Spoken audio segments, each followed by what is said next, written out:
Sanjay sir, मेरा सवाल आपसे है। रोज डोनाल्ड ट्रंप उठकर ये कहते हैं कि हमने एयर डिफेंस सिस्टम पूरी तरह से तबाह कर दिया, हमने एयर फ्लीट खत्म कर दी है, नेवल फ्लीट हमने जीरो कर दी है। फिर ईरान F-15 कैसे गिरा दे रहा है, A-10 वॉर्थहॉक कैसे गिरा दे रहा है, MQ-9 रिपर ड्रोन कैसे गिरा रहा है, वो हॉक हेलीकॉप्टर जो उनको कैसे स्ट्राइक कर दे रहा है। नहीं, बिल्कुल यहाँ पर कहीं ना कहीं ईरान ने एक सरप्राइज फैक्टर मेंटेन किया हुआ। तो कई एयर डिफेंस सिस्टम उन्होंने डॉर्मेंट रखे हुए थे, साइलेंट रखे हुए थे। जब तक एयर डिफेंस सिस्टम कोई एमिट नहीं करता, रडार सिग्नेचर एमिट नहीं करता या कुछ ना कुछ दिखाता नहीं है पोजीशन, तब तक वो छुपा हुआ है, आप उसको नहीं ढूंढ सकते। तो यहाँ पर एक ईरान जो लड़ाई लड़ रहा है, बड़े प्लान तरीके से लड़ रहा है, बड़े सोचे समझे तरीके से लड़ रहा है, और एक जिसको कहते हैं लॉन्ग टर्म। ऐसा नहीं है कि अचानक हड़बड़ाहट में कुछ भी कर दे रहे। आप देखिए कि अमेरिका के प्रेसिडेंट एक तरफ से घोषणा कर रहे हैं और हमने पूरा खत्म कर दिया, नेवी खत्म कर दी, सेना खत्म कर दी, एयर डिफेंस खत्म कर दी, देखिए फिर भी गिरा दिया। Ravinder sir, we are on war ये कहा गया डोनाल्ड ट्रंप की तरफ से, जब उनसे पूछा गया कि हमारे प्लेन से स्ट्राइक डाउन हो रहा है, हमारे पायलट को कैप्चर किया जा रहा है।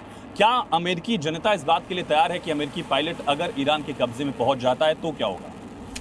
नहीं तैयार है, और हो सकता है ये जो एक ही पायलट है इसके चलते इतनी बड़ी कंट्रोवर्सी हो जाए अमेरिका में, इतनी डिबेट्स हो जाए कि ट्रंप के लिए टेम्परेचर बहुत गर्म हो जाए। बट अगर मिलिट्री पॉइंट ऑफ व्यू से देखें तो क्या है, 100 फ्लाइट्स करी, उसमें से एक गिरा, कुछ भी लॉस नहीं है। लेकिन सर, इस सदी का सबसे बड़ा नुकसान क्या है? ये अमेरिका को psychological public opinion and moral कुछ हद तक, but much more psychological and public debate pressure जो ट्रंप के बेस के ऊपर पड़ेगा। क्योंकि अमेरिका में तो ऐसा ना, एक भी कहानी थी, अभी दूसरी एक जर्नलिस्ट भी किडनैप हो रही थी इराक से, राइट? अगर वो एक दो की कुछ कहानी आनी शुरू हो जाए, इसका वीडियो आ जाए कि मुझे बचाओ, पूरा अमेरिका भयानक डिबेट एक्सेंचुएट हो जाएंगी नो वॉर एंटी वॉर की तरफ। बट मीनवाइल ट्रंप जो है और इजराइल दोनों ये लगे हुए हैं, करते जा रहे हैं। जैसे कह रहे हैं स्टोन एज, इस शब्द को समझो, सीरियस वर्ड है ये, वो कर रहे हैं इस समय। और दूसरा, इन्होंने इस वॉर को एक क्रिश्चियन क्रूसेड बना दिया है। जो डिफेंस सेक्रेटरी है वो हर चीज में कहता है in the name of Jesus Christ हम लड़ेंगे। इन्होंने कल अपने जो मेजर जनरल फायर किए, उनमें से एक मेजर जनरल तो चैपलेन था, पादरी। उसको वो मिलिट्री में क्या सक्सेस और फेलियर दिला सकता है तुमको? वो तो केवल सोल्जर्स के लिए ग्रीफ, काउंसलिंग, एथिक्स, मॉरलिज्म, इस तरह की बातें करते हैं। इसका मतलब ये है कि हेक्सेट ये चाहते हैं कि अमेरिकन मिलिट्री में जो ट्रूप्स है ऑन द ग्राउंड। तीनों क्रूसेड्स में से एक ही क्रूसेड में क्रिश्चियंस को जीत मिली थी, बाकी दो में नुकसान हुआ था। ऐसा कुछ तो नहीं होगा यहाँ? अब कह नहीं सकते, हिस्ट्री रिपीट्स और नॉट रिपीट्स, बट ये अपने ट्रूप्स को ऑन द ग्राउंड बाइबल के उन कोर मैसेजेस की गुट्टी पिला रहे हैं, जाओ लड़ो जीसस क्राइस्ट के नाम से, यानी धर्म युद्ध और जिहाद की तरह है। और इसीलिए इस पर सवाल है क्योंकि इसमें लोग भी तो प्रभावित हो रहे हैं ना। अब ये जो जंग चल रही है मिडिल ईस्ट की, या मैं मिडिल ईस्ट क्यों कहूँ, क्योंकि मिडिल ईस्ट को तो एम टारगेट किया जा रहा है वहाँ पर, क्योंकि अलग अलग अमेरिकी बेसिस को टारगेट किया गया। लेकिन इस वक्त जो जंग चल रही है उसमें क्या सिविलियन और जो ये मिलिट्री टारगेट्स है उसके बीच का फर्क प्रैक्टिकली आपको खत्म होता हुआ नजर आ रहा है क्या? देखिए, इस समय वर्ल्ड नैरेटिव भी ऐसा चल रहा है कि पहले जो चलती थी उसूलों की लड़ाई, आपने देखा होगा महाभारत में शंखनाद हुआ, सेनाएं लड़ी, शंखनाद हुआ, सेनाएं वापस अपने तंबू में, और आपस में सौहार्दपूर्ण वातावरण रहता था। भारत भी ऐसा ही वातावरण मेंटेन करता था पाकिस्तान के साथ, हालांकि हमको रेसिप्रोसिटी वो नहीं मिलती थी। लेकिन बाकी देशों में मुझे देखने को मिल रहा है कि हमने वो लाइन जो है वो पार कर दी है। जिनेवा कन्वेंशंस जो हैं वो कहीं कूड़ेदान को सुपुर्द हो चुके हैं और उसकी खूब खिलाफ वर्जी चल रही है। जिसकी लाठी उसकी भैंस, ये दुनिया में हमको देखने को मिला। जिस प्रकार से अमेरिका ने वेनेजुएला पर चढ़ाई करके आपने उसके राष्ट्रपति को उठा लिया वहाँ से, ये दिखा रहा है कि आप किस तरीके, आपने एक सीरिया में एक ऐसे व्यक्ति को शासक बना दिया जिसके ऊपर आपने स्वयं ही बाउंटी डिक्लेयर की थी।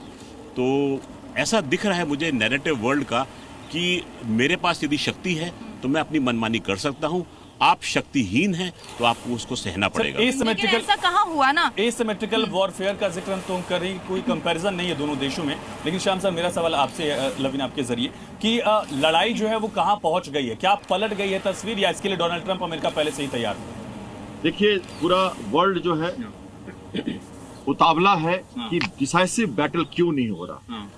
अब इसकी बात समझिए, क्योंकि ये जो लड़ाई शुरू हुई है ये थोड़ी लंबी लड़ाई है। आप डिफेंस सेक्रेटरी की माने तो ये तब तक चलेगा जब तक एम पूरा नहीं होगा। ट्रंप भले कह रहे हो कि ये 2 हफ्ते में खत्म हो जाए, पर मैं नहीं मानता, ट्रंप की बातों से सहमत नहीं हूँ, ये चलेगा। और आपके चैनल से हम कई बार इसको, क्या ईरान के काउंटर अटैक ने डोनाल्ड ट्रंप को पीछे धकेला है? जो उनके यहाँ रिजीम चेंज होने लगा, हमने देखा कि टॉप मिलिट्री ऑफिसर्स को हटाया जा रहा है। नहीं, ऐसी बात नहीं। Regime target, command control target, infrastructure target, energy target, और ये इकोनॉमिक टारगेट और यह पाषाण युग, ये एक स्टेप वाइज वो कर रहे हैं और ये चलता रहेगा जब तक कि टोटल एयर सुपरियॉरिटी और मैरीटाइम डोमिनेंस ना मिले और ऑयल सेक्टर पे वो कब्जा ना कर लें। ये लड़ाई वहां की है, हॉर्मुज की लड़ाई है और कोई डिफरेंस नहीं है पहले और इसकी लड़ाई में। हॉर्मुज आया है। Again coming back to the point जहां पर हम इस वक्त मौजूद है, ब्रिज की साइड लड़ाई। संजय सर, मेरा सवाल आपसे है, ये जो इस वक्त IRGC ने ये हिट लिस्ट जारी कर दी है या वहां से ब्रिज पर जो अटैक किया जा रहा है, सेकेंड लेबनान वॉर या इराक कॉन्फ्लिक्ट से कहीं ना कहीं इंस्पायर्ड लगता है क्या? नहीं, देखिए ऐसा है कि बिल्कुल आज जो है ईरान साइकोलॉजिकली काफ़ी आगे है। देखा जाए तो दुनिया में मिलिटरली, जैसे बाकी स्पीकर भी कह रहे हैं, इतने टारगेट हिट नहीं कर पाएंगे, लेकिन एक दुनिया की ओपिनियन आज ईरान के साथ खड़ी होती जा रही है। अमेरिका आज कटघरे में खड़ा हुआ है और उन्होंने जिस प्रकार से करके एक और कर देते कि वो किस प्रकार से हमला करेंगे, कहाँ करेंगे, क्या क्या नव सेंटर है। आज मध्य पूर्व के जो देश है उनके अंदर एक खौफ बैठा हुआ है कि कब